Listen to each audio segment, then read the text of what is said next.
All right, so here's what we got. So basically, first we're going to grab a wedge, okay? And you have to get the hang of turning your triangle correctly from waist to waist, because that's going to start to get your club on plane. Now, the way I usually work on this is we first use this in all your short game shots for a week, and you keep doing what you're doing on your full swing, the way you're doing it like this last time, okay? Like with your balance and stuff. Do the full swing? So you're not going to worry about this too much with your full swing yet, because you'll find it's going to, I mean, it's just, it'll feel kind of weird. I mean, you could try to start making your takeaway this way, like with what we're doing today, but most of my students, they'll just, for a week, do this with all their short game shots, play their normal game on their full swing with what we did so far, and then the next week, I'll try to blend it together. Yeah. Is kind of how I like to do it. Okay. Okay. Because I'm definitely having trouble with what I'm stance-wise, what I'm feeling with balance, and transitioning that into the driver. Okay, so I hit good on the front, and then on the back I started getting some fading, slicing stuff. Right. You know? And the reason that is because your swing plane is not consistent yet, right? Yeah. So we need to get your swing path consistent. So that's why we start doing this triangle thing, right? Okay. So you're gonna see here in a moment. So the simple thing that we're doing here is we're literally just gonna do a shot where we do our triangle from here to here. Okay. Now notice when I do this, I'm turning my torso to move my arms, because see, my sternum stays facing where my hands are. And then as I turn the other way and through, look, sternum faces where my hands are, okay? Where if I move my arms without my body, or my hands move somewhere else than where my sternum's facing, they bend.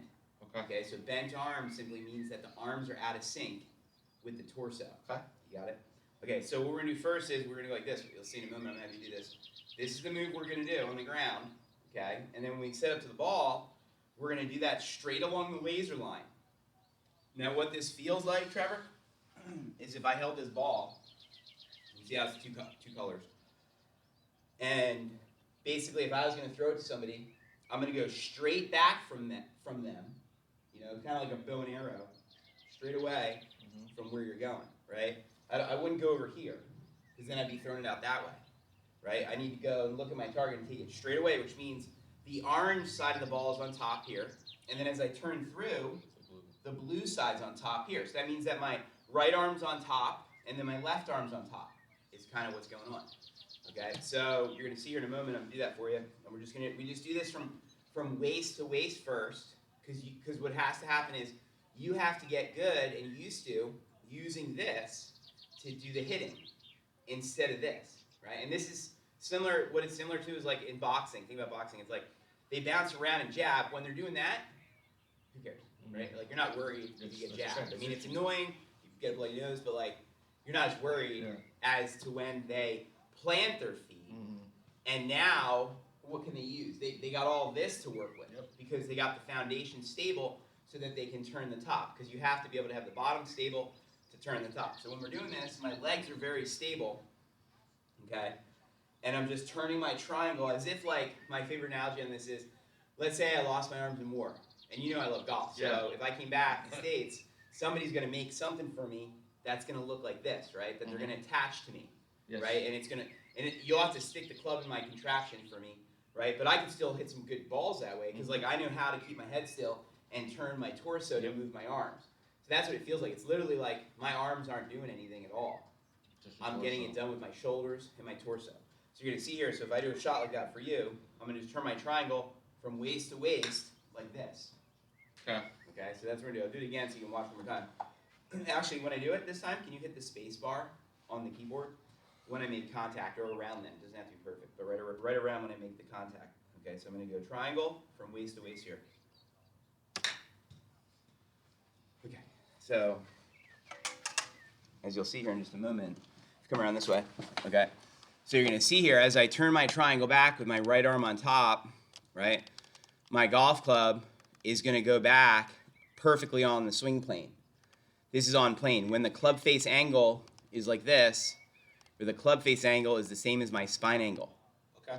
Okay, and this is the one lever or the one piece. Because see, I haven't done anything really with my hands and arms. Maybe there's been a little bit of momentum doing something in my hands, but I'm intentionally not letting them move because I'm trying to work on making sure that my big muscle movement is pure. Meaning if I put lines on me, you'll see when I was doing this, I'm going to keep my posture the same, meaning like this spine angle here, right, and knee flex and all. As I turn my triangle back, right, I'm going to stay in place. And then look, that brings it on the plane. I'm not even trying to put it on plane. It happens because of turning the triangle.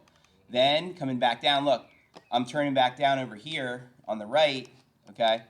And what's kind of going on here is I tell my students it's like the old elephant head moving the elephant trunk.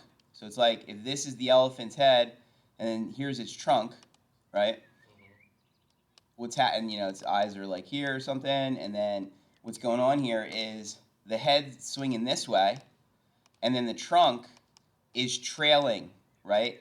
The peanut eating part comes around last in this scenario, right? Okay. So because what's leading is the head, which is like our torso. So you got to get comfortable with trusting that if I lead with my torso, yeah, the club head's going to come around eventually and collect the ball, right? Everyone gets facing, their body faces the ball, and then they move their hands. And what has to happen instead is it's like I lead this way and then I lead this way, and then contact on the ball's happening when my chest is already turned past where the ball is. Okay. You see what I'm saying?